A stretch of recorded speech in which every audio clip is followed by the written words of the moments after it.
नमस्कार सभी को। अब का विषय है वर्ण।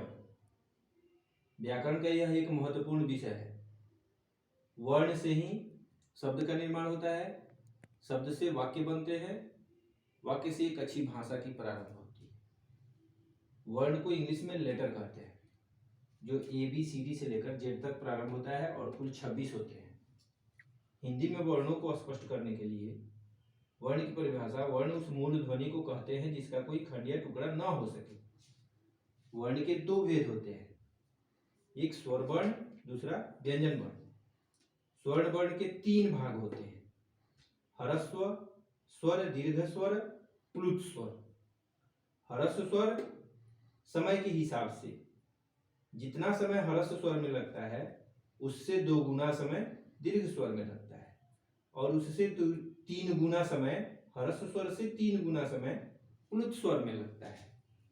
ह्रस्व स्वर में हमारे अ, हर्ष ई, हर्ष उ और री कुल 4 वर्ण आते हैं। दीर्घ स्वर में आ, ई, बड़ी ई, जिसको हम दीर्घ ई, दीर्घ उ, ए, ओ, औ, ये हमारे 7 हैं, और अंग और अह को अयोगवाह कहा जाता है। कुल मिलाकर के 9 वर्ण हो रहे हैं। प्लुत स्वर में वर्णों के उच्चारण स्थान वाले वीडियो में मैंने लिखा था नासिका अनुस्वारस्य। अनुस्वार को नासिका से बोला जाता है।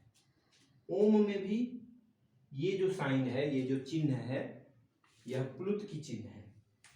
प्लुत के चिन्हों का प्रयोग संस्कृत की भाषा में ज्यादातर किया जाता है। इस प्रकार से हमारे ह्रस्व और दीर्घ कुल मिलाकर के 13 वर्ण हो रहे हैं। दूसरा व्यंजन वर्ण। व्यंजन वर्ण में भी इसके बारे में भी मैंने स्पर्श व्यंजन के आधार पर क वर्ग, क से अंग, च वर्ग, च से इय, ट वर्ग, ट से अण, त से न, प से व, जिसमें क वर्ग, च वर्ग, ट वर्ग, प वर्ग, त वर्ग को स्पर्श व्यंजन कहते हैं। उसके बाद य, र, ल और व को अंतस्थ व्यंजन कहते हैं। तालव्य स, मूर्धन्य स, दंत स और ह को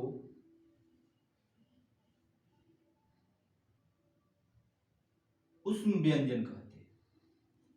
इस प्रकार से हमारे व्यंजन वर्ण के भी 3 भाग हुए: स्पर्श व्यंजन क से म तक 25, अंतस्थ व्यंजन य, र, ल, व कुल 4, ऊष्म व्यंजन तालव्य स, मूर्धन्य स, दंत स और ह, इस प्रकार से 4 ये भी हुए। 4 जो हम संयुक्त व्यंजन लिखे हैं, इसको भी हमने वर्णों के उच्चारण स्थान में तोड़ तोड़ करके समझा दिया है कि क हमारा क हलंत और मूर्धन्य स से छ बनता है, त हलंत र से त्र बनता है, ज हलंत य से ज्ञ बनता है, श हलंत और र से श्र बनता है। तो 4 ये हुए। और नया वर्ण या आगत वर्ण के आधार पर 2 है: ड के नीचे बिंदु, ढ के नीचे बिंदु, जिससे पढ़ना और लड़ना, इस प्रकार के शब्दों में इसका प्रयोग किया जाता है। इस प्रकार से अगर देखा जाए तो टोटल स्वर वर्ण और व्यंजन वर्ण मिला करके हिंदी के प्रश्न बनते हैं कि हिंदी भाषा में वर्णों की कुल संख्या कितनी होती है।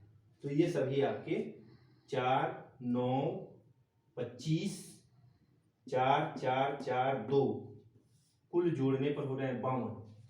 अगर यह बात आपको याद नहीं रहती है तो इतना जरूर याद रखें कि अंग्रेजी के जो 26 लेटर होते हैं उसका 2 गुना 52 लेटर आपके हिंदी भाषा में होते हैं। इस प्रकार से वर्ण को मैं थोड़ा बहुत आपको समझाने की कोशिश किया। निश्चित रूप से यह भी आपके एग्जाम में आपके काम आएंगे।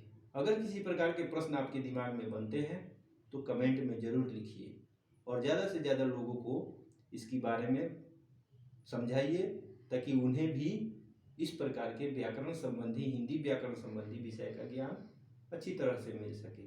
आपके सलाह का मैं हमेशा इंतजार करते रहूँगा। नमस्कार।